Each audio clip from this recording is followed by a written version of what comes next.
2024 లేదా 25లో డిగ్రీ లేదా బీటెక్ చదివారా? సాఫ్ట్వేర్ జాబ్ కోసం ఎదురు చూస్తున్నారా? అయితే కోడ్ జ్ఞాన్ 100 డేస్ కోర్సులో చేరండి, జాబ్ సాధించండి. నమస్కారం అలగిరి రవీంద్రనాథ్ గారు. నమస్తే గారు. సార్, ఈ మధ్య కాలంలో మనం చూస్తే గోల్డ్ రేట్ అనేది విపరీతంగా అయితే పెరుగుతూ ఉంది. అండ్ అందులో భాగంగానే ఎక్కువగా గోల్డ్ రిలేటెడ్ గా మనం ఫ్యామిలీలో చూస్తే ఇష్యూస్ కూడా జరుగుతూ ఉంటాయి. ఎస్పెషల్లీ తల్లి బంగారం కూతురికే చెందుతుందా, లేదంటే ఇందులో కోడలికి కూడా హక్కు ఉంటుందంటారా? దీని గురించి చట్టం ఏం చెప్తుంది? దానికి సంబంధించిన పూర్తి వివరాలు ఏంటి సార్? వెరీ ఇంట్రెస్టింగ్ క్వశ్చన్ సరి గారు. తల్లి బంగారం కూతురికే చెందుతుందా అన్న విషయం మీద మీరు అన్నట్టుగా బంగారం రేట్ ఇటీవల చాలా రోజులుగా చూస్తున్నాం. ఆల్మోస్ట్ 1,90,000 అనుకుంటా ఇవాళ మనం ఈ వీడియో చేస్తున్న సమయానికి బంగారం రేటు. దీని మీద కుటుంబాల మధ్య విభేదాలు కూడా చిచ్చు పెడుతుంది బంగారం. అంటే కలి ప్రభావం బాగా ఉంది కాబట్టి బంగారంలో వచ్చి కూర్చుంటాడని చెప్తారు పెద్దలు కూడా. సో బంగారం, ముఖ్యంగా తల్లి యొక్క బంగారం కూతురికే చెందుతుందా అన్నది ఒక రియల్ గా ఒక ఇంట్రెస్టింగ్ క్వశ్చనే. ఇక్కడ ఏమవుతుందంటే సిరిగారు, పూర్వకాలంలో ఎలా ఉండేది ఒక ఆచారం సంప్రదాయం మీకు చెప్పే ప్రయత్నం చేస్తాను. పూర్వకాలంలో ఎలా ఉండేదంటే అమ్మాయిలకి ఆస్తి హక్కు ఉండేది కాదు. అటువంటి సందర్భాల్లో ప్రాపర్టీస్ ని పూర్తిగా ఇంట్లో ఉన్న కొడుకులు తీసుకున్న తర్వాత అమ్మ నుంచి వస్తున్నటువంటి ఏదైతే బంగారం ఉందో, గోల్డ్ ఏదైతే ఉందో ఆ గోల్డ్ ని మాత్రం ఆడపిల్లలకి ఇవ్వడం అనేది ఒక ఆనవాయితీగా ఉండేది. ఇది సంప్రదాయం. దీనికి ఎక్కడ కస్టమ్స్ దీనికోసం ఎలాగ ఉండాలని చెప్పి చట్టం గాని న్యాయాలు గాని ఎక్కడ పరిభాషలు ఎక్కడ నిర్వచించలేదు. ఒక ఆనవాయితీ, ఒక సంప్రదాయం, ఒక కస్టమ్స్ అంటాం వాటికి, ఒక నియమాలుగా ఆచారంగా వస్తూ ఉండేది. పూర్వకాలంలో ఆడవాళ్ళలో చాలా ఎక్కువ బంగారం ఉండేది. ఆడవాళ్ళు అంటే ఈ కమ్మలు గాని, ముక్కు పడుకలు, అదేవిధంగా మెడలో ఉన్నటువంటి హారాలు, నెక్లెస్లు, అలాగే కాళ్ళకు కూడా వేసుకుండేవారు. చేతికి ముంజేతికి గాజులు ఉంటాయి. ఇవన్నీ కూడా రకరకాలుగా ఆడవాళ్ళకి వడ్డాను, నడుముకు వడ్డానులు ఇవన్నీ ఉండేవి. అయితే ఇక్కడ కూడా ఒక ఆచార సంప్రదాయం ఎలా ఉండేదంటే నడుముకి పై భాగంలో ఉన్నటువంటి వస్తువులన్నీ కూడా కూతురికి చెందాలని, నడుముకి కింది భాగంలో వస్తువులన్నీ కూడా కోడలికి చెందాలని చెప్పి కొన్ని వర్గాల్లో మాత్రం ఒక ఆనవాయితీ ఉండేది. నడుముకి పై భాగం అంటే ఏంటి? వడ్డానం పై నుంచి మెడలో ఉన్న మంగళసూత్రం, చైను, గాజులు, కమ్మలు, ముక్కు పుడక, దాని ఏమంటారు ఇక్కడ పాపడ బిల్ల, ఇవన్నీ కూడా కూతురికి చెందితే నడుము కింది భాగంగా ఉన్నటువంటి వస్తుంటే వడ్డానికి కింద ఆ కాళ్ళకి వేసినటువంటి పట్టీలు అంటారు. అదేవిధంగా ఆ మధ్య వేడికి వేసినటువంటి మెట్టెలు, ఇట్లాంటివన్నీ కూడా కోడలికి ఇచ్చేది.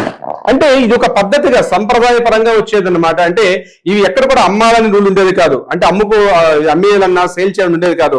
వాళ్ళ తాపల దగ్గర నుంచి మళ్ళీ ఆ కూతుర్ల దగ్గర నుంచి కోడల దగ్గర నుంచి అదే పద్ధతులు అలా వస్తుంది. ఈవెన్ పట్టు చీరల్లో కూడా ఎలా ఉండే అంటే మా అమ్మమ్మ గారు పెట్టినటువంటి చీర అని చెప్పి పెళ్లిళ్ళకి కట్టుకునే, అంటే పెళ్లి పెట్ల మీద కట్టుకునే చీరలకు కూడా అదే సంప్రదాయం ఉండేది. ఆ పూర్వీకుల నుంచి అది ఆ స్థలానే వస్తుండేది అనమాట.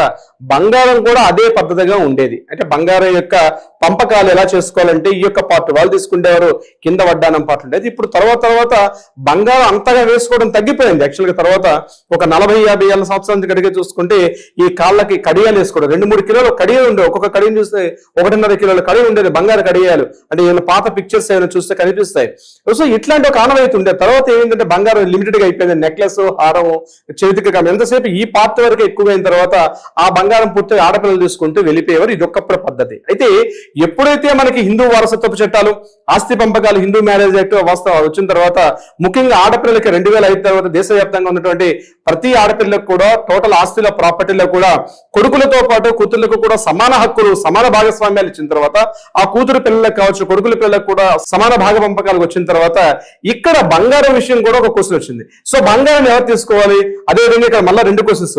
పెళ్లి అయిపోయి అత్తవారింటికి వెళ్ళిపోయినటువంటి ఆడపిల్లలకు కాబట్టి ఆ బంగారం అప్పుడు పంపించకుండా అమ్మ లాస్ట్ ఏజ్ లో, అంటే చివరి వయసు వచ్చినప్పటికీ మరలా ఆడపిల్లలకు వచ్చేవారు. ఆడపిల్లలు వచ్చి కూడా ఇక్కడ సేవ చేసుకుంటే ఆ బంగారాన్ని కూడా తీసుకెళ్ళడం ఒక ఆనవాయితీగా ఉండేది. అంటే ఆడపిల్ల పెళ్లి చేసి పంపించేసేవారు. అమ్మ బాగానే ఉండేది. కొన్ని సంవత్సరాలు 10 ఏళ్ళకు 20 ఏళ్ళకు అనారోగ్య కారణాలు రీత్యా, వృద్ధాప్య రీత్యా అమ్మ యొక్క చివరితనంలో లాస్ట్ మినిట్ లో అమ్మాయి వచ్చి ఆ యొక్క చిన్న తంతులను కంప్లీట్ చేసి అమ్మ యొక్క బంగారం నాకే తీసుకెళ్ళాలని చెప్పి తీసుకెళ్ళిపోయారు. కానీ ఇటీవల కాలంలో ఎప్పుడైతే ఆడపిల్లలకు కూడా సమాన హక్కులు వచ్చేసాయో ఆస్తి పంపకాల్లో, ఈ యొక్క భాగ పంపకాల్లో కూడా కొంత విద్యావంతుల కుటుంబాల్లో కానీ కొన్ని ఉన్నత వర్గాల్లో ఏం చేశారంటే ఈ గోల్డ్ కూడా కేవలం ఒక్కదానికి ఇస్తే కుదరదు. ఆల్రెడీ నీకు పెళ్లి చేసేటప్పుడు కొంత అమౌంట్ పెట్టాము, కట్న కానుకలు రీత్యా అనేక రూపంలో ఖర్చు పెట్టారు, అమ్మానాలు ఖర్చు పెట్టారు. కాబట్టి ఈ గోల్డ్ కూడా కేవలం ఒక్కదానికి చెందదు, ఇది కూడా సమాన భాగ పంపకాలు చేయాలని చెప్పి ఇటీవల కాలంలో బాగా పెరుగుదల అవుతుంది. అంతేగాని కేవలం కూతురికే ఇవ్వాలి, కూతురికి మాత్రమే దీనిపైన హక్కు ఉంటుందని చెప్పి ఎక్కడా చట్టబద్ధత గాని అదేవిధంగా ఎక్కడా ఒక ఇది లేదు. ఇది కేవలం ఆచార సంప్రదాయాల్లో మాత్రం వచ్చింది కాబట్టి ఇటీవల కాలంలో భాగ పంపకాలు వచ్చేటప్పుడు ఆస్తి పంపకాలు ఎలా అయితే కూతురికి వాటా వచ్చిందో అదేవిధంగా గోల్డ్ విషయంలో కూడా అందరూ కూడా సమానంగా తీసుకునే అవకాశం కూడా ఉంటుంది. కానీ ఇక్కడ గుర్తుపెట్టుకోవాల్సింది ఏంటంటే తల్లి కూతుల మధ్య ఉన్నటువంటి రిలేషన్ ఎలా ఉంటుందంటే ఒక తల్లికి కొడుకున్న రిలేషన్ కన్నా తల్లి కూతురు మధ్య ఉన్నటువంటి రిలేషన్ చాలా ఎక్కువగా ఉంటుంది.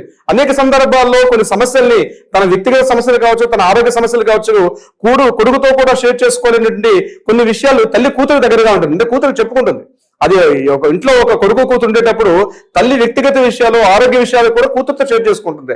అదేవిధంగా బంగారం ఎక్కడ పెట్టాను, ఏ లాకర్లో పెట్టాను, సో నా కూతురికి ఇస్తే బాగుందని చెప్పి అమ్మగా తనకు ఒక ఆలోచన పరంగా తన వ్యక్తిగతంగా ఆ తల్లి బంగారం ఆ కూతురికి వాలంటరీగా ఇస్తే నష్టం లేదు. కానీ వంశపారంపర్యంగా వస్తున్నటువంటి ఏదైతే గోల్డ్ ఇష్యూ వస్తుందో ఆ గోల్డ్ మాత్రం తప్పనిసరిగా అందరూ కూడా భాగ పంపకాలు సమానంగా పంచుకునే అవకాశమే ఉండాలి సిరిగారు.